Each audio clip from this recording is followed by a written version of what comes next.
Okay,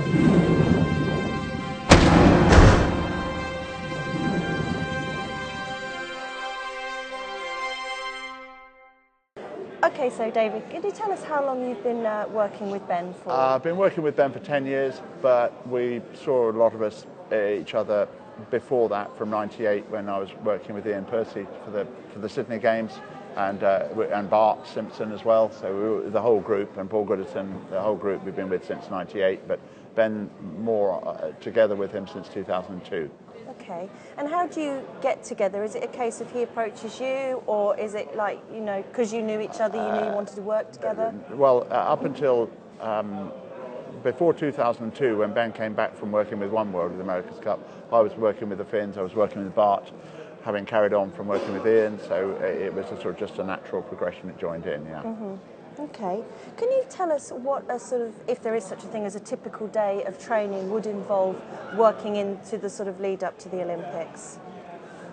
Typical day, well, somehow or other you're going to try to get quite a lot of days on the water, although we could maybe taper off the days on the water coming into Olympics a little bit, depending on the wind conditions. Mm-hmm. So typical day is several hours on the water, briefing, several hours on, starting off with a briefing, several hours on the water, debriefing, and possibly some light gym sessions after that if it's been a big day on the water. Mm-hmm. And then how does that differ to your role within the regatta? So once we're actually into the regatta, at the Olympic Regatta itself? The Olympic Regatta itself is more on the water support that you're allowed to do. Mm-hmm. Sail selection, setting selection, strategic tactical decisions, or data collection gathering to try to decide how to deal with the race. Mm-hmm. And if we're sailing on the East Bay course, towing the boats in, right, from 6 miles away, which takes an hour. Oh my gosh. Yes, that's a big chunk out yes, of the day. It is. An hour down there, an hour back. It's a big chunk out of the day. But they're not planning to use that East Bay course in the Games. It's a reserve course. Is that purely the towing in and out? Is that purely just to give the sailors a rest so that they're no, just there? No, it's because it's normally upwind, and you can't really tow with the sailors out of the boat because it's very bad for the mast to be banging around without the sailor in the boat with the sail on. Is it nice as a coach working with someone that is successful, so driven, so passionate? Do you sort of thrive on that as well? It's nice working with someone who has the same drive and passion as you, which is what's worked with all the other gold medalists I've worked with. They've had the drive and passion to win.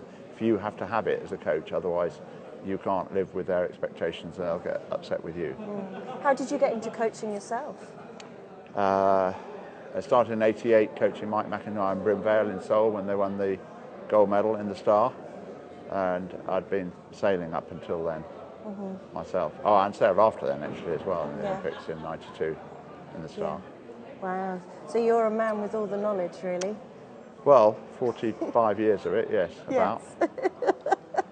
Do you still get the buzz from your coaching? I still get the bus pass. Yes, we've just got the bus pass, thank you very much. Do you still get the buzz? When I went along to get my cheap over 60s pass on the fast cap to the Isle of Wight, I said, oh, excuse me, do I need some identification or some age? She says, it's all right, sir, I believe you. Oh, thank you very much, I said. Yes. Thanks, love. Yes. But do you still get the same buzz from the job? Yes, I mean, you wouldn't do it if you didn't enjoy doing it, and the buzz from doing it and working together with them, and particularly as you get older, the fact you are able to, you are still alive and kicking and able to do it. Other people aren't. I mean, people disappear throughout life, don't they? Do you find that there's any pressure on you? Because obviously there's a lot of people looking at you for advice and for support. What do you do to support yourself? Just experience of life, really, of having been doing it for so long that you've seen a lot of the situations and you just deal with it. And yes, so I'd say the experience of life enables you to deal with it all, yeah. When you're out on the water and you're watching Ben racing, are you watching just his race or are you watching the whole fleet? No, you're watching the whole fleet, watching different people's techniques and what they're all doing, if there's any other new equipment, etc., and what people have done, which has been tactically good, etc., yeah. Mm-hmm. And then you feed that back to Ben, because obviously he can't see everything that's going on. Would you say, sort of, looking at Ben and his personality, we know he's a ruthless competitor out on the water. Does that same man come back ashore, or is there two different personalities there? There probably are two different personalities, and depending on the day, the switch over doesn't happen. It takes a little bit of time to switch over, but since we've been working so long together, he's pretty chilled about that, yeah. When you do see Ben up on the podium, do you get a buzz from that? Do you get a kick from that? Or is it more relief? Yeah, it's often a sort of a feeling of relief because you've set out to achieve that goal, and he has done it, yes. I mean, the same with Ian and Mike McIntyre when I've done it all with them, yeah. Yeah, Mike was telling us about his win, and yeah. That was a relief. Yeah.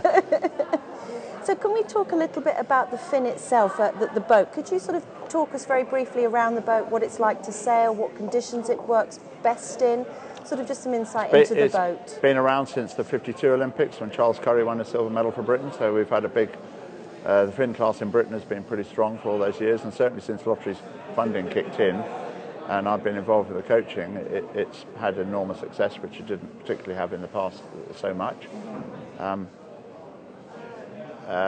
So the boat is developed. I mean, I've been on the technical committee helping to run the class. The boat's been developed, more modern, so we have carbon mast, mylar sails, the boat's lighter than it was, etc. And it stood the test of time is one of the answers. The fin class, well, Elstrom with the fin class developed self-bailers for boats. Now the boat's got a double bottom and it self-bails and it gets back up after a capsize, etc. And the boat's a lot better with it's a better boat now than it ever was. Is it a very physical boat? Do you have to be now. a certain type of person? Well, they've changed the rules now about what's called Rule 42 and what's called free pumping over 10 knots. So it's become incredibly physical downwind now. It was all to do with taking away from the judges the subjective nature of judging, and they've done that. Could you just explain a little bit what free Okay, so in the pumping past you were only allowed to pump on once per wave. Actually, a long time ago it was 3 pumps per wave, and you weren't allowed to rock ever. So now it's been changed. You can do anything downwind. On the free legs of the course, you can pump and rock and ooch, do what you want. And in doing that, it's raised the physicality of the boat dramatically. Yeah. So you're having to be a lot bigger, a lot stronger? Not necessarily bigger, but a lot stronger and fitter, yeah. So a few more hours in the gym? Well, a few more hours sailing, because developed sailing fitness is important to go sailing. Yeah. And we've done a lot on it in the water, and that's how we've developed the techniques and the fitness of doing that, yeah.